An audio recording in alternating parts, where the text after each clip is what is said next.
Ramdam na, ramdam na ang Pasko sa Love Radio.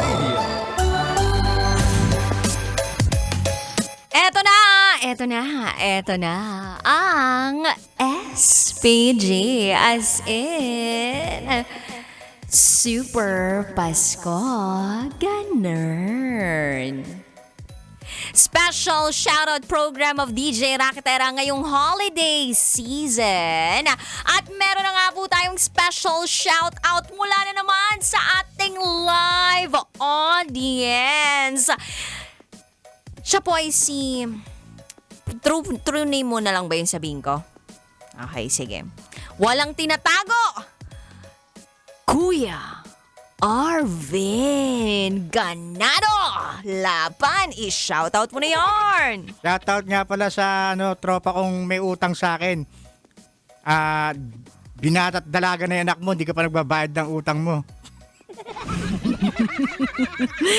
Gusto ko lang malaman kung gaano na katagal tong utang na to. Mga nasa 15 years. Seryoso yan? 15 years? Ilang taong ka nun nung nangutang siya sa'yo? Mga nasa 20 plus. 20 plus years old. Tapos, nung nangutang siya sa'yo, anong rason niya kung bakit siya nangungutang? Wala silang pambayad ng upa sa bahay. Wala silang pambayad. Kapitbahay mo ba to, kaibigan mo? Kapatid ng ex ko.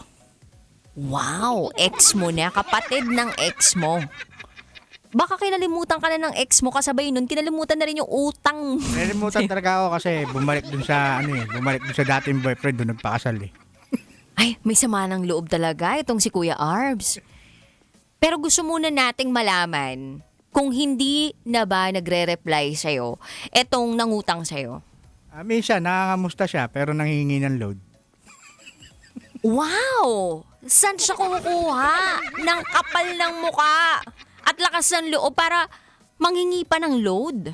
Sa akin naman, okay lang naman yun kasi may pinagsamahan din naman kami yung kahit pa paano. Kahit na may utang siya sa'yo, pwede bang malaman kung magkano yung utang? 18,000 lang naman. 18,000 pesos! Sa 18K, alam mo ba kung anong pwede mo mabili dyan? Nabulag tayo sa Pagmamahal? Pagmamahal eh. Ginawa mo yun pampalakas dun sa ex mo. So anong natutunan mo na leksyon dun sa pagpapautang mo na yun dun sa kapatid ng ex mo? Okay lang naman sa akin kasi maligaya naman ako sa pagtulong. Pero dun sa inutang nila, meron din naman akong binibigay na. Masaya naman ako dun. Hindi ko naman sinusumbat yung na yun sa kanila. Hindi mo pinagsisisihan na nagpautang ka?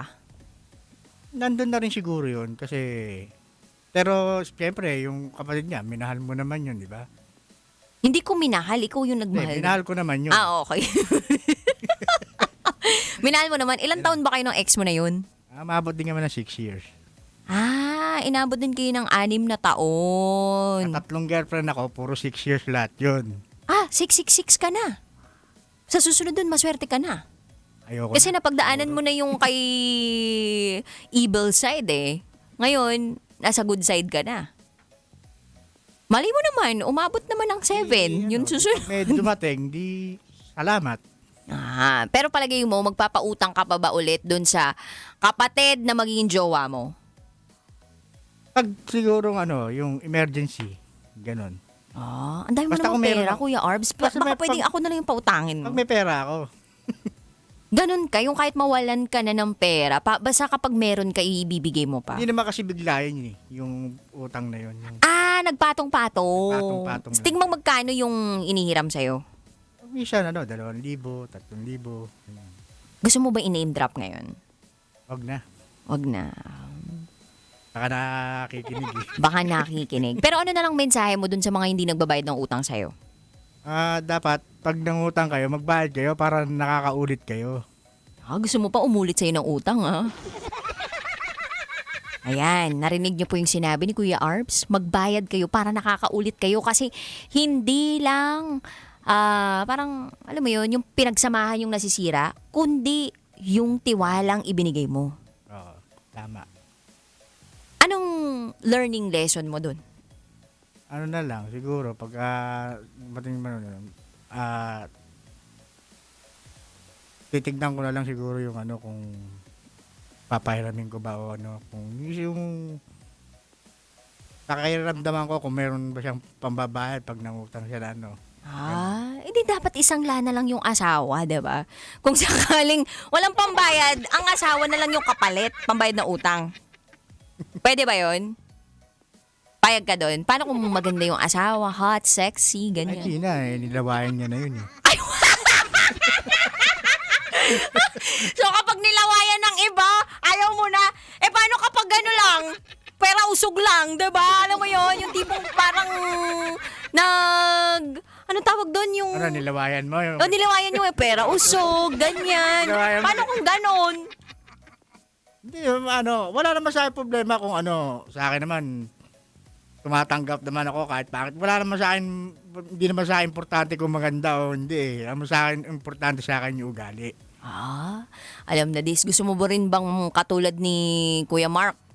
Manawagan ka din para sa mga single ladies dyan na malamig ang Pasko. Baka naman mapainit sa New Year.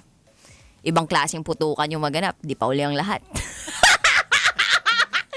Nananawagan din ako, baka sa mga ano dyan, baka kung gusto nyo kung ano, makadate sa ano, Bagong taon. bagong taon. Taray, talagang sinakto pa bagong taon na parang putukan na talaga. Tama. Alam nyo na, punta lang kayo dito sa stasyon. Punta lang kayo dito sa stasyon. Ngayon na, puntahan nyo na kami dito.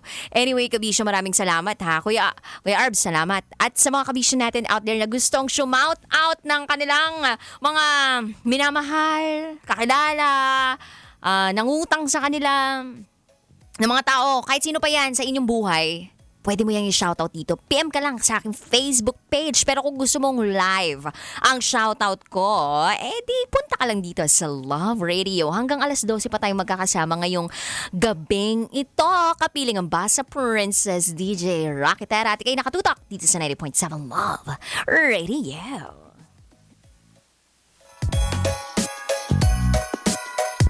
Ramdam na ang Pasko sa Love Radio.